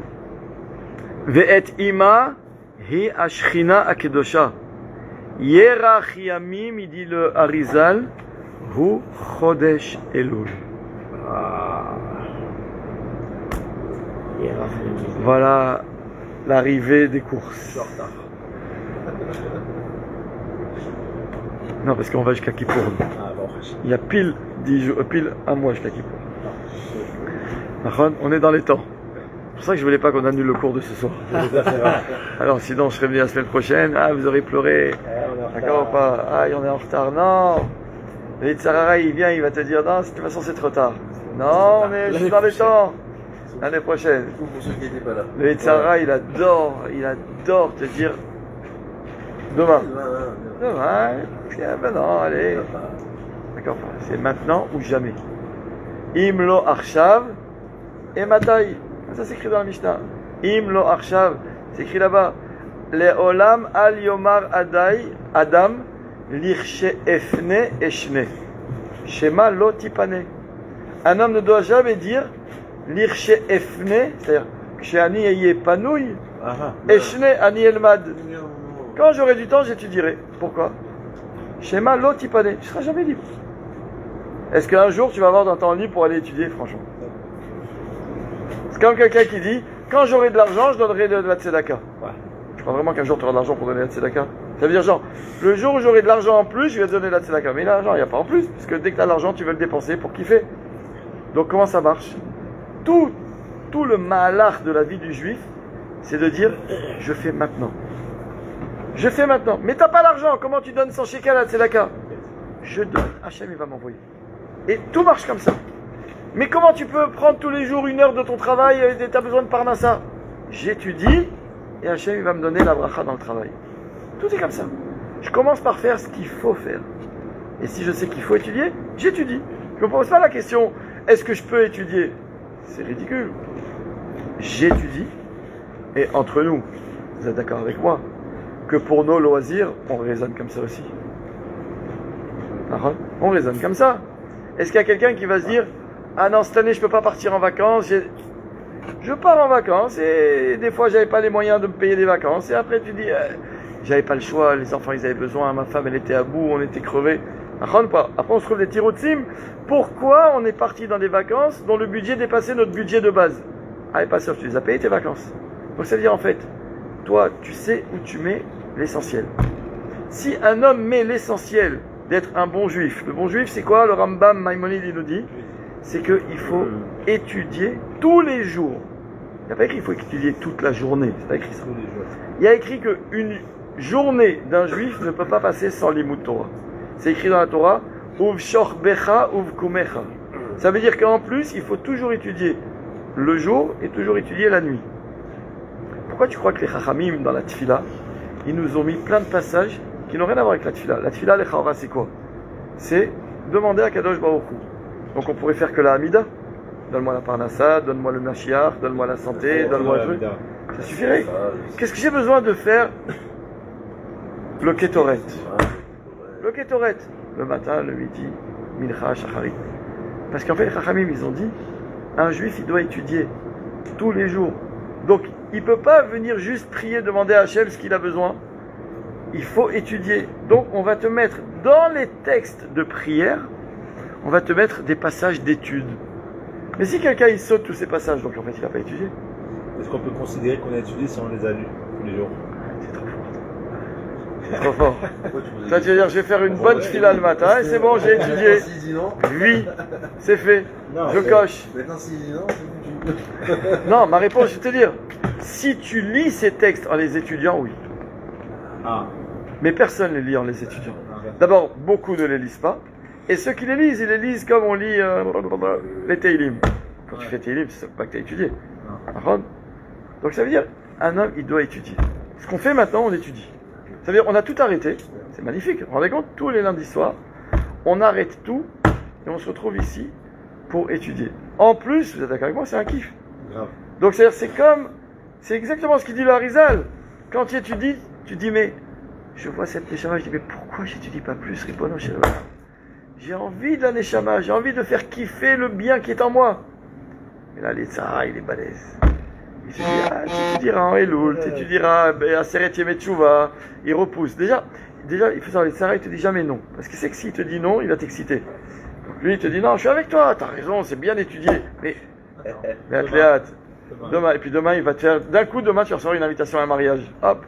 D'un coup, demain, ta femme va dire, ça fait longtemps qu'on n'est pas sorti au resto, viens, on se fait une petite soirée. Mais j'avais décidé d'étudier. Et demain, ta femme, elle te dit demain. Quand tu rentres. Ah, quand tu rentres, c'est mort. D'accord ou pas? Après avoir mangé, chlette. D'accord ou pas? Mais c'est ça, les Tzahara, il agit comme ça. Toute la vie. Et regarde comment il y a des gens qui ont vécu 70, 80, 90 ans à repousser des choses. À quand? Ça y est. À la retraite. À la retraite. Combien il y en a à la retraite? Et là, la Mishnah te dit Al Yomar Adam Lirshe Efne Eshne. Ne dis pas quand je pourrai, j'étudierai, parce que tu pourras jamais. Tu pourras jamais. Étudie, oblige-toi. Et moi, je peux vous dire, avec ma petite expérience d'ignorant, d'accord, je suis un simple juif. Non, mais pour de vrai. Moi, je sais qu'il y a des années où je rêvais d'étudier Chumash Rashi. Vous savez qu'il faut faire toutes les semaines Shnai Mikra Vechatargum. Donc lire 2 fois là et 1 fois là. Ça, Baruch Hashem, je le fais depuis des années. Dans la halakha, c'est écrit que c'est bien, si possible, de faire aussi le Rashi. Maintenant, ça prend du temps, Rashi. Déjà, ça prend du temps, mais ça, c'est la lecture, ça ne demande pas trop ta tête. Rashi, il faut... Et bien, pendant des années, j'arrivais vendredi soir, je lisais le Rashi, des premiers psukim, mais après, tu t'endors, tu es fatigué, mais je faisais pas. Et un jour, à Simchat Torah, j'ai dit, allez, je commence aujourd'hui, le jour de Simchat Torah. J'ai dit, en plus, Bereshit, c'est les longues parachiotes, elles sont longues dans Bereshit. J'ai dit, je commence aujourd'hui. Eh bien, j'ai vu que j'arrivais à rentrer dans mon planning tous les jours, Rashi. Et donc, Baruch Hashem, je fais Shnai Mikra, Ve'echa Targum et Rashi. Et un jour, je me suis dit, attends, il y a le Orach Chaim Akadosh, j'ai commencé par lui. Je dis, cette année, toutes les semaines, je vais faire le pirouche du Orach Chaim sur la paracha. J'ai tenu toute l'année. Maintenant, ça prend du temps. C'est dur, plus Orach Chaim, non? C'est dur. C'est pas quelque chose qui est rapide. C'est du temps. C'est du temps. Mais en fait, j'ai vu que quand tu veux vraiment, tu trouves le temps. Tu veux aller au foot mardi soir? Tu trouves le temps. C'est vrai. Tu veux aller en Chypre en vacances? Tu trouves le temps. Tu veux venir étudier lundi soir? Je trouve le temps. Tu trouves le temps. Toujours. Donc en fait, Il y a tout toujours des était... plans le lundi, hein. Toujours des plans. Et pourquoi tu y vas pas? Pourquoi tu viens? Parce que j'ai mon cours, moi, c'est à voir. Bien fait. Imagine, tu t'étais dit la même chose tous les jours. Après. Non, mais c'est vrai, je suis ça. C'est vrai. C'est pas chaud, c'est comme ça que ça marche. Raphaïm Kanievski, Zatzal, il étudiait tous les ans, Erev Pessar, quand on fait un sioum, vous savez, pour pas jeûner, tous les ans, il faisait un sioum de toute la Torah. Écoutez bien, je veux dire que ça veut dire toute la Torah. Évidemment, toute la Torah. Tout le chasse, parce que le sioum à chasse, le daf ayomi, on met 7 ans, lui il faisait tous les jours 8 dapim par jour. Il faut 8 pour finir dans une année. 8 dapim par jour. Il y a un livre, je l'ai à la maison, mon gendre il me l'a offert, il s'appelle Sefer HaChovot, le livre des dettes. Moi, si j'écris le livre de mes dettes, il y aura des chiffres. Chez lui, il n'y a pas de chiffres. Le livre des dettes, c'est qu'en fait, il s'est fait le programme annuel. Il savait que tous les Yud, Aleph, Elul, aujourd'hui on était le Yud, Aleph, Elul, il devait en être dans la Gemara à tel daf, dans la Mishnah à tel daf, dans le Shulchan Aruch à tel daf, dans le Zohar à tel daf, ça veut dire, arrivé Pessah, il finissait tout ce que je vous ai dit, tout le chasse, toute la Mishnah, tout le Zohar, tout le Shulchan Aruch, tout le Tour, tout le Sifra, Sifri, tous les Sfarim possibles. Tout. D'accord ou pas? Si vous me demandez comment il avait le temps, moi je vous répondrai, je ne sais pas. Maintenant il faut savoir, Rav Chaim Kanievski, quand il était à l'école en classe, comme tous les enfants du monde, il était considéré comme un enfant moyen et moins. Non, c'est vrai? C'était pas un génie. C'était pas du tout un génie. Mais c'était un homme qui a jamais dit demain. Jamais il a dit demain je vais faire. Jamais. Jamais de sa vie. Aujourd'hui. S'il disait demain, au lieu de devoir faire 8 dapim, il aurait dû en faire 16. Et si c'est après-demain, c'est 24. C'est pas comme toi, tu dis demain, bah pire, de toute façon tu fais rien. Alors faire rien aujourd'hui ou faire rien demain, c'est 2 fois rien. Et 3 fois rien. Mais quand tu fais plein, donc ça veut dire c'est énorme, énorme. Donc c'était aujourd'hui. Dans le livre, il écrit là-bas que son plus grand kiff, vous savez c'était quoi? C'était une année comme il vient, quand il y a 2 Hadar. Tous les livres qu'il a écrits, c'est comme il y avait un mois en plus, il sortait des Sfarim. Il pouvait étudier des choses qui sont hors programme, puisque son programme il était sur 12 mois. Tu me donnes un 13e mois tous les 2-3 ans, eh ben c'est du bonus. Tous les livres qu'on a de Rav Chaim Kanievski, et il y en a des tonnes, ils ont été écrits de l'étude, parce qu'il n'avait pas un mois de vacances, c'était genre son mois de pause. Pour lui, c'était le mois où il sort ses Sfarim. 13e mois. C'est pas magnifique. Et, je veux vous dire, on serait tous capables de le faire. Il n'y en a pas un qui dise ah, mais non, demain, ou bien non, mais j'ai Rabbi Akiva, à quel âge il va commencer? 40 ans. Il y en a un qui a 40 ans ici? Donc ne me dis pas je commencerai à 40 ans. Je te vois venir toi. D'accord, bah, je commencerai à 40 ans. Classique. Mais attention, hein, tout ce que je vous dis, je me parle à moi le premier. Parce que, comme tout Ben Adam, moi aussi je repousse beaucoup de choses et que j'aimerais faire et après je me mords les doigts. Mais Elul, c'est les 30 jours où on est là pour ça. Pour avoir justement ces réflexions. Si vous sortez ce soir et que vous n'avez pas le moral, on aura réussi notre chiot. Vous rentrez chez vous, vous avez dit qu'est-ce qui se passe? Il n'y avait pas à manger ce soir ou quoi? Tu dis non, il y avait à manger, mais qu'est-ce que ça fout de manger? Ça c'est. C'est quoi ça? C'est les Basta et Tsipornea. Manger, c'est l'équipe qui te tire vers le bas. J'ai eu d'apim à finir là, dans les 3 heures. C'est ça. D'accord ou pas? Kachazé. Moi je connais un juif aujourd'hui, un jeune, qui fait tous les ans le Sioum Hachas. Tous les ans. Il ne fait pas toute la Torah. Tous les ans. Mais je vais vous dire, regardez, moi je fais le Daf Hayomi. Donc moi je fais le Sioum tous les 7 ans et quelques, presque 8 ans. Ça me prend combien de temps pour faire le Daf Hayomi? Tous les jours un Daf.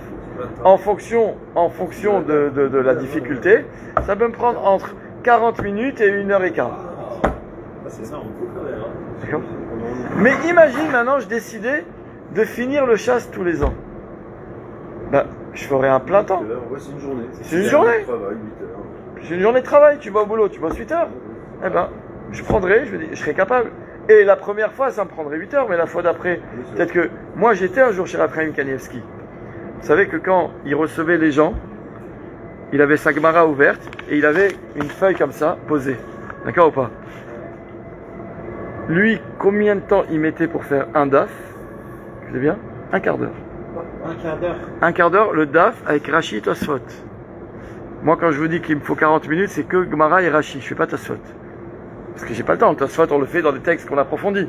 Pour faire le DAF Ayomi, comme tout le monde, en général, Gemara, Rashi. Quand il y a des Tosfot connus, alors on passe dessus, mais... Lui, entre deux personnes, il a fini avec X, il y a Y, avant qu'il lui parle, il faisait comme ça. 3 minutes ont passé, il a fait un cinquième du DAF. T'as compris? Comme ça. Donc pour lui, le Siyum Hashas, c'était 2 heures par jour. Vous savez qu'en Elul, au mois d'Elul, il se levait 1h30 plus tôt. C'est-à-dire au lieu de se lever à 4h du matin, il se levait à 2h30. Et il se couchait à 11h. Pourquoi? Parce que, pas Elul. Oui, en Elul, il faut que je retrouve dans le livre là-bas, il y a tout écrit. Rien que le livre, vous pleurez en le lisant. Mais je crois que c'était, oui, en Elul, tous les matins, avant de commencer à étudier, donc son Seder dont je vous parle, tous les matins, pendant le mois d'Elul, il lisait tout le livre des Teilim. Lui, il lui fallait 1h30 pour lire tout le livre de Teilim. Moi, il me faut un peu plus. Mais, non, mais c'est incroyable. C'est incroyable. Mais est-ce que quelqu'un l'oblige? Non. Mais c'est ça, en fait, la Haftacha. Ki tetze la milchama, untano Hashem Elokecha. Veraita bashiva eshet yefatoir vechashakta ba. Tout commence par en guerre. Quand tu pars en guerre, tu gagnes. Mais qu'est-ce que tu gagnes quand tu pars en guerre? Pas juste le combat. Tu gagnes que tu as envie de continuer à te battre. C'est ça le cheshek. À quoi on mesure un bon bachour yeshiva dans une yeshiva? Pas à ses capacités. Vous savez, un jour, il y a un père qui était très très riche, qui devait marier sa fille, qui allait voir le Chazon Ish à l'époque. Et il avait fait le tour des yeshivot en leur disant, moi j'ai les moyens, donnez-moi le meilleur bachour. Et dans chaque yeshiva, on lui disait, le meilleur c'est celui-là. Il dit, ouais mais, dites-moi, c'est quoi ses qualités, c'est quoi ses... Tout le monde a des qualités, des défauts, des points faibles, etc. Et il dit, après j'irai poser la question au Chazon Ish.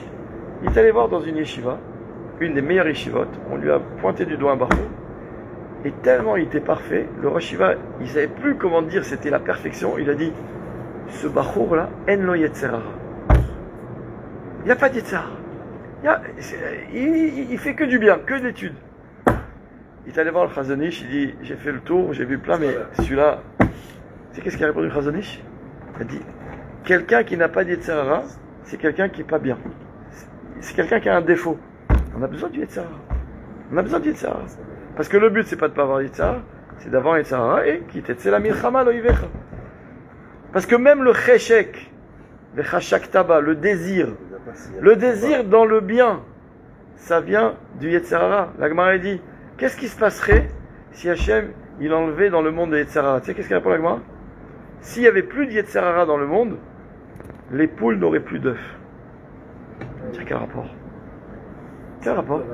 Il dit parce qu'en fait, toute production, c'est le fruit d'un Yetzirah. C'est-à-dire que pour qu'un homme ait un enfant, il faut qu'il s'accouple à sa femme. Mais pourquoi tu veux qu'il le fasse s'il n'y a pas une attirance? S'il n'y a pas... Après, à nous, le juif, il le fait bikdusha, il a attendu, sa femme elle allait au mikvé, même dans leur relation intime, il y a une tsniout. Donc, tout ça, mais tu peux pas ne pas avoir un Yetzirah. S'il n'y a pas de Yetzirah, il n'y a pas de vie. Donc tu me dis, un bachour, il est magnifique, celui-là, il n'a pas de Yetzirah. Laisse tomber, surtout pas. Ne prends pas celui-là. Il ne faut pas quelqu'un sans Yetzirah, c'est pas possible. Ça donne rien. Qu'est-ce qu'il y a écrit ici? Tu vas en guerre contre le Yetzirah, et qu'est-ce qui se passe? Tu arrives à la dimension qui s'appelle le cheshek. C'est quoi le cheshek? C'est le désir. Mais tu pourrais dire, mais c'est pas bon le désir. C'est pas bon quand le désir il te tire vers la Havera. Mais si tu arrives à faire en sorte d'avoir le désir du bien, bingo, tu as tout gagné. Mais ça ne vient pas tout seul. Il faut se battre. Il faut partir en guerre. C'est ça, le chemin c'est celui-là. C'est pas autrement. Je suis sûr, corrigez-moi si je me trompe, que les premières fois où vous veniez au cours du lundi, c'était difficile. C'est vrai ou pas? Alors pourquoi aujourd'hui vous venez avec le sourire? Parce qu'Hachem il te promet, quand tu pars en guerre, quand tu es ton Yetzirah, je te le livre entre tes mains, et donc, tu vois Pitom le bien et t'en as envie. Tu vois la belle prisonnière là, c'est la Neshama, tu la désires. C'est ça, toute la recette elle est là. Vous savez qu'est-ce qu'on va voir dans la paracha un peu plus tard? On voit une autre mitzvah intéressante. Ki tivne bait chadash. Lorsque tu construis une nouvelle maison, la Torah te dit ve'asita ma'ake legagecha. Il faut que tu fasses une barrière à ton toit. Ve'lo titen damim bevetecha. Je crois que je me trompe un peu sur le verset, mais c'est ça l'idée. D'accord ou pas? Pour ne pas que, voilà, velotassim, voilà, velotassim damim bevetecha, d'accord? Ki yipol anofel mimenu. Écoutez bien ce verset comme il est magnifique. Lorsque tu construis une nouvelle maison, tu construiras une barrière pour ne pas mettre de sang dans ta maison, car celui qui tombera, tombera de là. J'ai envie de vous dire comment c'est traduit en français. Si tu construis une nouvelle maison, tu feras un parapet à ton toit et tu ne mettras pas de sang dans ta maison si celui qui doit tomber en tombe. D'accord. Alors là, il y a écrit plusieurs choses. D'abord, je vous pose une question. C'est bien traduit. Dans le cas, c'est bien traduit. Mais il y a quand même des questions. Il y a l'idée de... Pourquoi il y a écrit Baït Radash? Et si j'achète une maison qui n'est pas neuve et qu'il n'y a pas de parapet, comme il a dit, je ne dois pas mettre une barrière? C'est bien sûr. Hein? Bien sûr, pas la même. Bien sûr, voilà. Après il y a écrit Baït Radash. Qui tivne Baït Radash? Première question. Vous n'avez pas posé ça, hein? Ah, non, parce qu'en général, quand tu construis, donc c'est forcément nouveau. Et il aurait pu avoir qui tikne Baït Yashan. D'accord ou pas? Mais dans la Torah, tu dis non, je te fais une bracha. Dans ta vie, tu sois bonnet, Baït Radash. Si tu veux que tu construises une nouvelle maison. Ça, la réponse. Non, non, c'est pas ça la réponse. D'accord pas? Ça, c'est moi qui vous fait kiffer. D'accord pas? Après, c'est quoi? Velotassim damim bevetecha. Ne mets pas de sang dans ta maison. Et ensuite, c'est écrit qui pol anofel mimenu. Car, c'est bien traduit en français, car celui qui doit tomber en tombe. Pourquoi tu dis pas car celui qui tombe, il tombe de là? Déjà, on apprend une chose. Que celui qui doit tomber, il doit tomber. Mais toi, fais en sorte que le mal n'arrive jamais à cause de toi. Parce que s'il ne devait pas tomber, il ne serait pas tombé. Ni de chez toi, ni de chez personne. Maintenant, il se trouve qu'il y a quelqu'un qu'Hachem, il a décidé qu'il doit tomber. Donc Hachem, il cherche, il dit, ok, mais il doit tomber, donc on va le faire tomber. D'accord ou pas? Fais en sorte que ce ne soit pas de chez toi. Il y a écrit comme ça, les Chachamim disent, Megalgelin zechut al yede zakai, vechova al yede chayav. C'est-à-dire, on fait en sorte que le bien arrive grâce à celui qui mérite, et le mal aussi grâce à celui qui mérite. D'accord ou pas? Donc ça veut dire que toi, ne t'expose pas pour être celui qui pourrait éventuellement être choisi pour faire le mal qu'Hachem veut faire. Le mal entre guillemets, ça veut dire le gars il doit mourir. Il doit mourir. Mais pourquoi chez toi? Non, moi je prends mes précautions. Pourquoi il y a écrit qu'il venait Baït Radash, là aussi dans le Sod? Toujours parce qu'il faut savoir que c'est une paracha qui est toujours lue au mois de Elul. Jamais cette paracha elle est lue à un autre moment que le mois d'Elul. Parce qu'en fait, on veut te dire, qu'il venait Baït Radash, c'est rapporté comme ça. Que on est là dans la dynamique du juif qui veut faire teshuva. Quand on fait teshuva, en fait, on construit quelque chose. On reconstruit quelque chose. Parce que quand on fait des avérotes, on s'auto-détruit. La avéra détruit la personne. La teshuva, elle te rentre dans la paracha qui s'appelle Ki tivne Baït Radash. Et là, la Torah elle va te dire, tu veux construire une nouvelle maison? Alors là, Ve'asita ma'ake legagecha. C'est quoi le ma'ake? C'est qu'en fait, la Torah elle te dit que si tu veux réussir un mouvement de teshuva, il faut que tu te mettes des barrières. Je te donne un exemple. D'ailleurs, c'est ce que j'ai dit vendredi soir à la synagogue chez nous. Imagine, tu sais, que c'est pas bien de parler à la synagogue. Tu le sais, c'est assaut. Même des divrei Torah. Si c'est pas l'heure de la prière, alors ok, c'est un makom de limoud, il n'y a pas de problème, comme on fait maintenant. Mais si c'est l'heure de la tfila, ne me dis pas, je discute pendant la kriyat Torah. Non, mais j'ai parlé de la paracha. C'est quelque chose, assaut. Alors si tu sais que ton voisin de table à la synagogue, il est bavard. Et avec lui, toi aussi t'es bavard. Mine de rien. C'est quoi Ve'asita ma'akel et gagecha? Change de place. Mets des barrières, mets-toi des limites, mais fais en sorte que tu n'y arrives pas. Si tu sais que quand tu passes devant ce restaurant pas cachère, l'odeur elle te rend malade, eh ben fais un détour. Fais un détour. Ne viens pas après, ah j'ai craqué, c'était trop dur. Parce que ça, on n'est pas Mikabel Bacharim. Il y a écrit que Hillel Azaken Mechayev et Aniim. Vous connaissez l'histoire d'Hillel Azaken? Hillel Azaken était très très pauvre. Et il vivait à l'époque où pour rentrer étudier dans le Beth Midrash, il fallait payer. Et la Gemara nous dit qu'il gagnait tous les jours une pièce. Il prenait avant tout la partie de l'argent pour venir étudier. Et le reste, il donnait à sa femme pour nourrir la maison et ça leur suffisait après. Et la Gemara raconte qu'un jour, il n'a pas gagné d'argent ce jour-là, il transportait des trucs, il n'a pas gagné d'argent. Il est venu à la porte du Beth Midrash, il y avait le chômeur à l'entrée. Il dit, je t'en prie, laisse-moi rentrer, je vais étudier s'il te plaît. Je lui ai dit, il y a des règles ici. Tu payes, tu rentres. Il n'avait pas d'argent, il dit, alors quoi, je ne vais pas étudier? Il dit, tu payes, tu rentres. Qu'est-ce qu'il a fait le malheureux? Il était tellement triste. Il n'a pas dit, bon, ça va, je reviendrai demain. On ne remet pas demain. Il a fait le tour, il est monté sur le toit de la synagogue. Il y avait une petite lucarne. Et il s'est posé là-bas, il a mis son oreille, et il s'est mis à étudier comme ça. Le problème, c'est que c'était un jour, il faisait très très froid, il s'est mis à neiger. Et au bout d'un moment, à cause de la neige, il n'y avait plus de lumière qui rentrait par la lucarne. Donc il y avait Shmaya et Avtalion, les deux sages de la génération. Il dit, qu'est-ce qui se passe aujourd'hui? Il fait déjà nuit, encore la journée est déjà passée. Il lève les yeux, et là, qu'est-ce qu'il voit? Il voit Hillel Azaken. Il dit, mais il est en danger. Vite, vite, ils ont envoyé le chercher, il était à 2 doigts de mourir. Ils l'ont fait rentrer, ils l'ont mis près de la cheminée, il s'est un petit peu réchauffé. Et depuis ce jour, ils ont décidé, c'est fini de faire payer l'entrée. Voilà. Maintenant, celui qui veut, il vient, il rentre. Hillel Azaken, imagine toi à 120 ans, quand une des questions qu'on pose aux Juifs, on va dire, Kava ta'etim la Torah, t'as étudié? S'il y en a un qui a le malheur de dire à Hachem, j'avais pas les moyens.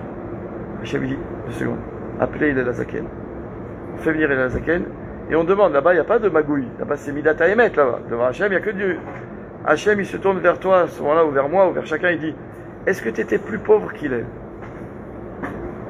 Personne ne peut dire oui. Il n'y a pas eu plus pauvre qu'il est. Tu n'étais pas plus pauvre qu'il est? Alors comment tu peux dire que tu n'as pas pu étudier? Regarde, c'était le pauvre par définition. Regarde comment il a étudié. Hillel Mechayev et Ta'anim. Hillel, il condamne les pauvres. C'est-à-dire qu'à 120 ans, Hillel, il déjoue tous les arguments du pauvre. T'as pas étudié à cause que t'étais pauvre? Hillel ferme la bouche. Yosef Hatzadik, la Gemara nous dit, Mechayev et Tareshaim. Si quelqu'un il va dire à Kadosh Baruch Hu, non, j'ai pas étudié parce que j'avais un trop grand Yetzirah. J'arrivais pas. Je lui dis, viens, on va rappeler Yosef Hatzadik. Est-ce que tu as eu un Yetzirah plus grand que Yosef Hatzadik avec la femme de Potiphar? T'imagines? Il avait 17 ans. C'est le summum des hormones et du Yetzirah et des Tavot. Et il était dans un lieu, personne ne le connaissait. Il avait une belle femme qui lui propose et il avait tout à gagner. Pourquoi il n'a pas fauté? Il avait un Yetzirah en béton. Parce qu'il a décidé de ne pas fauter. Et toi tu me dis, j'avais un trop grand Yetzirah, moi je kiffais trop les kiffs et les machins. Quoi, tes kiffs, est-ce qu'ils valent 1/100 du kiff qu'il aurait pu se faire Yosef Hatzadik? Et lui il a été au niveau? Yosef il ferme la bouche à tous ceux qui viennent dire Yetzirah. Comment on fait ça? Ve'asita ma'ake legagecha. Alors regardez, maintenant je finis avec ça, on s'arrête. On a lu tout à l'heure la paracha de la Snua. D'accord? Ki tiena leish et tenashim ha'achat ahuva ve'achat snua. Celle-là on l'a lu que dans le pshat. Écoutez bien, hein, écoutez bien. Ce que les Chachamim nous disent sur celle-là. Elle est pashut atsuma, ce que je vais vous dire. C'est le Siftei Chaim qui nous dit comme ça. Ha'achat ahuva, c'est pas le sot, ça c'est le remez. Vous allez comprendre c'est quoi le remez. D'accord, on est pshat, remez. D'accord, Ha'achat ahuva romez la yetzer atov. Ve'achat senua romez la yetzer hara. Écoutez bien, parce que on va lire la paracha de façon différente. C'est le remez. Un homme, il a deux femmes. Un homme, il a deux amours dans sa vie. Le yetzer atov et le yetzer hara. Maintenant, pourquoi le yetzer hara on l'appelle asnoua? Je l'aime mon yetzer hara. Tu n'aimes pas ton yetzer hara? Après tu l'écoutes. Après tu l'écoutes. Après tu le fais kiffer. Après tu les... Dès qu'il te dit, tu plonges. Après tu dis je l'aime pas. C'est ton copain. Après tu l'appelles achat-snoua. Écoutez bien. Et le pire, c'est pas ça. Ushnehem yaldulo banim. C'est ce qu'on a dit. Ve yaldulo banim. C'est quoi les banim du yetzer atov et yetzer hara? Non. Alors. Non. Banim, c'est toujours des mitzvot. Non. Non, il y a pas. Dans la Torah écrit Ve yaldulo banim ha'ahuva ve'asnoua. Il faudra couper de la minute. D'accord ou pas? Sinon, il ne peut pas rentrer chez lui ce soir. D'accord ou pas? Banim, dans l'histoire de la Egla Arufa, on a lu ça Shabbat dernier. Vous savez, l'histoire d'un cadavre qu'on trouve entre deux villes. On en a déjà parlé, d'accord? Il y a écrit là-bas que les Zkenim, ils devaient dire Yadenu lo shafru et adamazé, ve'enenu lo raou, etc. Il y a écrit là-bas, c'est quoi le drame en fait de quelqu'un qui est mort? Shelo hinichuhu la'asot perot, ou la'asot banim. Il n'a pas pu donner des fruits ou des enfants. Là-bas, on parle de quoi? On parle stam, quoi? On pleure un bonhomme qui est mort, peut-être qu'il a eu des enfants, tu sais pas. En fait, on dit non. Le drame de quelqu'un qui meurt prématurément, c'est qu'en fait, il peut plus faire des mitzvot. Les banim, c'est les mitzvot. D'accord ou pas? Les toladot, d'accord? C'est les mitzvot, les maasim tovim. Donc, on veut te dire la chose suivante. Ve'yaldulo banim ha'ahuva ve'asnoua, il nous dit. Shnehem yaldulo banim, il nous dit là-bas le sifteh tzadik. Hainu maasim tovim. Kemosh katav Rashi, etc. Alors il te dit, c'est quoi les banim? Ben ha'ahuva, c'est quoi le fils de la ahuva? Yetzer atov, hu yetzer atov, hu asiyat mitzvot. Le yetzer atov, il me fait faire des mitzvot. Donc, ve'yaldulo banim, c'est-à-dire que quand j'ai suivi mon yetzer atov et je l'ai écouté, donc j'ai eu des descendants, j'ai eu des mitzvot, des maasim tovim. Ve'ilu ha-ma'asim tovim ve'aben shel asnoua de'ainu ha-yetzer hara. C'est quoi alors? Les ma'asim tovim ou le ben que j'ai eu de la senoua. Donc le yetzer hara, c'est quoi? Écoutez bien. Hu al yede shemonea et atzmo me'asiyat hara. C'est chaque fois que je me suis retenu de faire une avéra. En fait, le yetzer hara, il me produit quelque chose. Parce que quand lui il me pousse vers le mal et que moi je résiste, eh ben j'ai fait du bien. Mais le bien que j'ai fait, j'ai pas fait grâce au yetzer atov. Le yetzer atov, c'est quand il me dit, allez, mets les tefilines. Ça, c'est ça. Lève-toi au slichot. Ça, c'est yetzer atov. Mais quand le yetzer hara, il me dit, mange McDo. Et que moi je dis, non, je mange pas. C'est grâce à qui? Le srout que j'ai, c'est grâce à qui? C'est grâce au fait que j'ai combattu la etza du yetzer hara.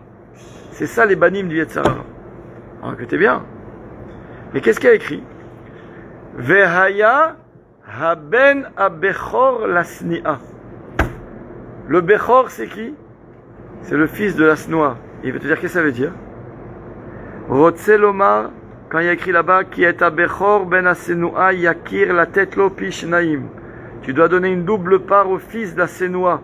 Ça veut dire en fait que le juif, il doit donner la priorité à son combat contre le yetzer hara.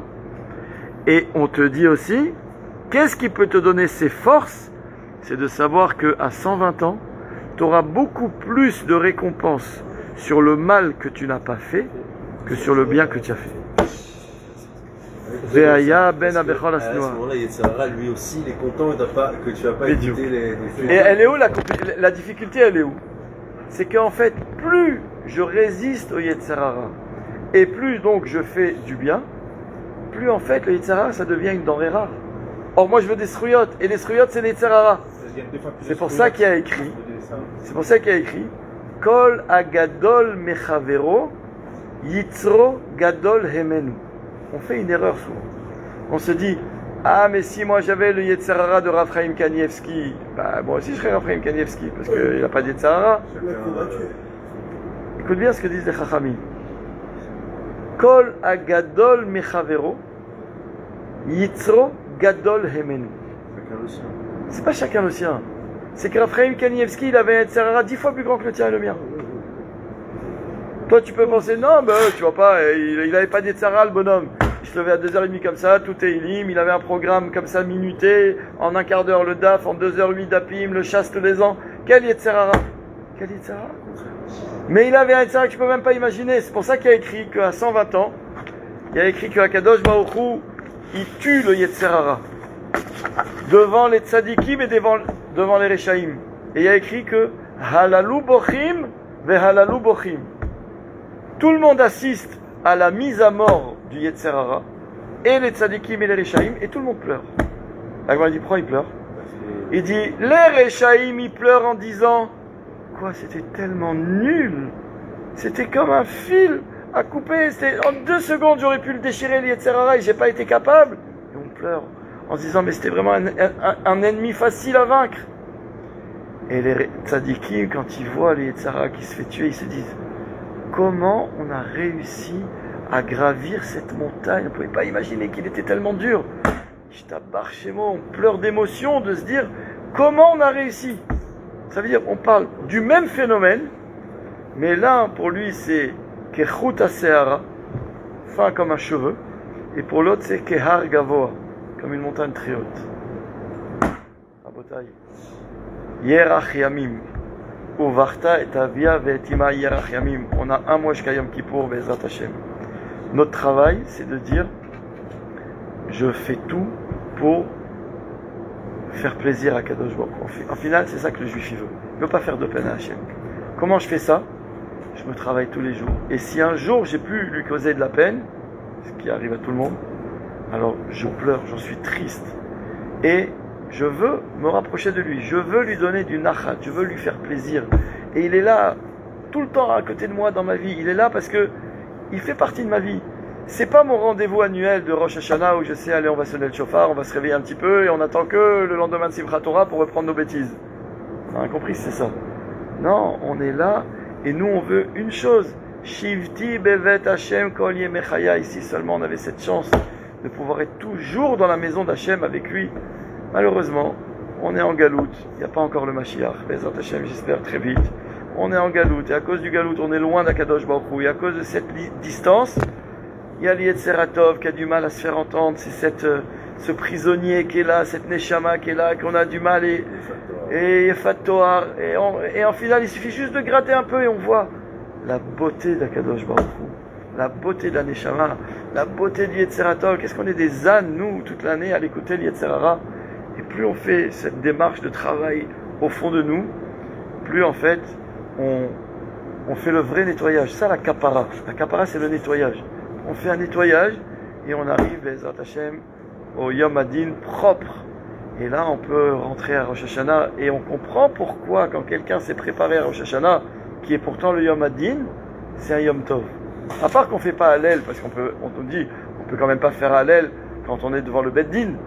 Mais à part le Hallel qu'on ne fait pas, on fait le Kiddush, c'est pas Kippour. Les Chora, on aurait dû commencer par Kippour. Dire, bon, tu sais quoi, on va être jugé, là on tremble, on fait Tchouva, etc. Après, Rosh Hashanah, on fera la fête. Non, Hachem, il te dit, d'abord considérez que je suis votre père, je veux votre bien. Et ça se prépare tout ça. Combien de temps on a pour préparer? Il nous reste 3 semaines. 3 semaines jusqu'à Rosh Hashanah. Encore une semaine de plus qu'à Kippour. Voilà, Rabotai, au boulot. Commençons par faire Arvit. Si on n'est pas mignonne, on y va. Bezrat Hashem, pour ceux qui